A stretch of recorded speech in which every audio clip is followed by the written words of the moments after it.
We are losing.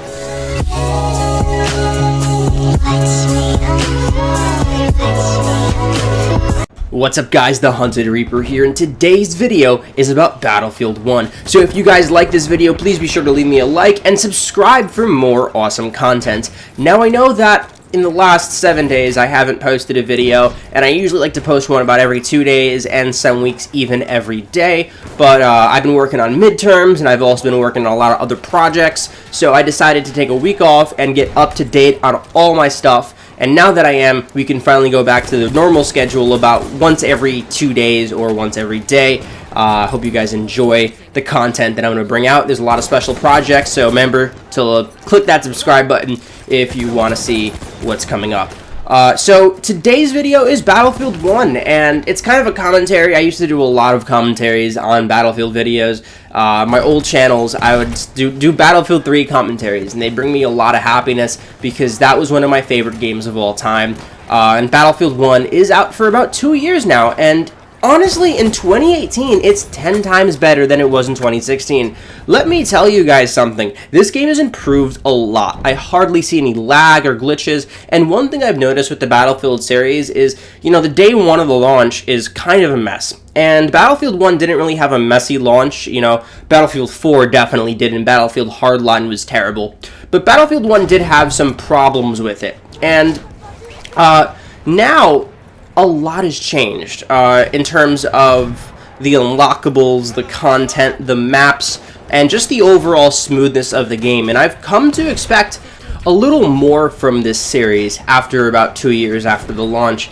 And the game's a lot more fun to play. First off, they have these things called campaigns in their operations. So they bunch two operations together that technically in history were kind of related. So they bunch together Burslov Offense and Red Tide to take the two Russian campaigns and mush them together. And what they do is they say you have to make a certain amount of points in this campaign to get special projects. And what this does is it kind of bunches all the players into these two maps for the first week. So they're about a week long, and what it does is basically say, hey, all the players come and play on these two maps or these two operations for the next week, and then in 7 days we'll change it and you guys will get to have fun on another map. And I think that's really awesome because first off, it makes sure that there are no empty lobbies, you know, because a lot of the times in a Battlefield game, especially later on in its life cycle, you know, there's 64 players per match. So sometimes, yeah, you'll get lucky and find 64 people in a match that are already playing, but 2 years down the road, you need players to have a direction because there's so many different types of gameplays, you know? You could play War Pigeons, you could play Team Deathmatch, Conquest. There's a lot of different game types and a lot of different maps. So having maps that all players can kind of herd to during the course of its life cycle is awesome. And so one of the things that I just recently did was I bought Premium for Battlefield 4, and it cost me $14.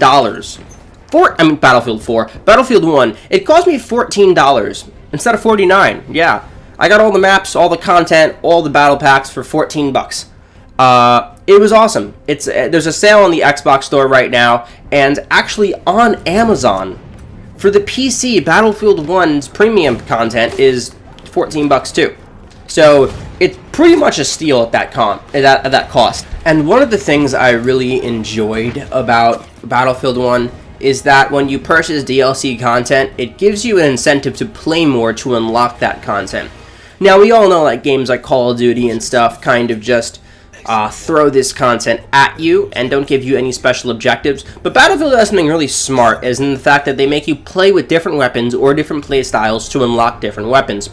And it really gets you to play out of your comfort zone and learn a lot more about the game. And they've done this with a lot of the guns now, and they've done it for years now as well, but I feel like they've really honed in on it in this game.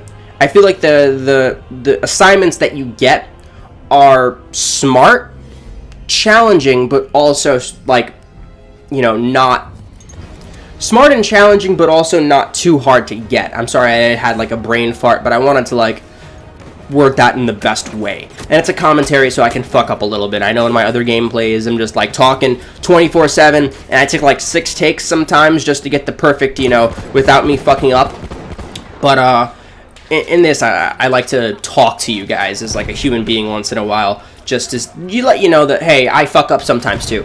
But yeah, so like, so their assignments are really fun to do, and they're not too hard to get, but they're also challenging, and I love that. You know, I was playing with this medic class to finish a challenge too, and I usually don't play medic, but then I started playing medic, and I'm like, oh shit, this is kind of like sniper, but, you know, I'm able to heal people, and I'm, you know, less long range. It's like a mid-range sniper for me. You know, playing with the STG-44 is a lot of fun, and I was racking up a shit ton of kills.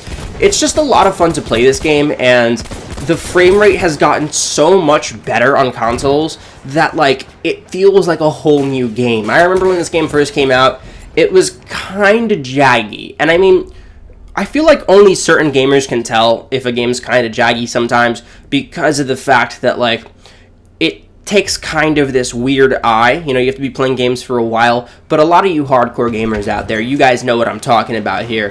Where, like, in the beginning of this game's life cycle, you played this game and you're like, wait a second, there's some little things off about it, and, like, you know, it doesn't feel as perfect as it could be. But now there's almost like no delay between getting shot, shooting. There's almost no fuck-ups in the whole gameplay. Like, you'll never shoot a sniper in the head and he'll stay alive, and then you'll, like, be what the fuck, you know? Everything feels smooth and great in this game, and I hope that everyone starts playing this game right now. If I get a lot of comments and a lot of hits on this video, what I'll do is open up my own server for everyone to play this game together with me. When I'm on, at least, because sometimes I'm recording, sometimes I'm going to school, sometimes I'm doing a bunch of stuff, so there's a lot of things happening, but I'll definitely try to open up a server so we can get all the Hunted Reaper fans in and playing with me, Anthony, the Hunted Reaper. So I hope you guys enjoyed this video, and definitely leave a like and a comment. Hopefully you guys play this game in 2018, because it is very fucking awesome and very refined, and trust me, there's no reason not to, and it's cheap as shit now. So yeah, that's about it. If you guys enjoyed this video, please be sure to leave a like, subscribe, and stay tuned to the Hunted Reaper.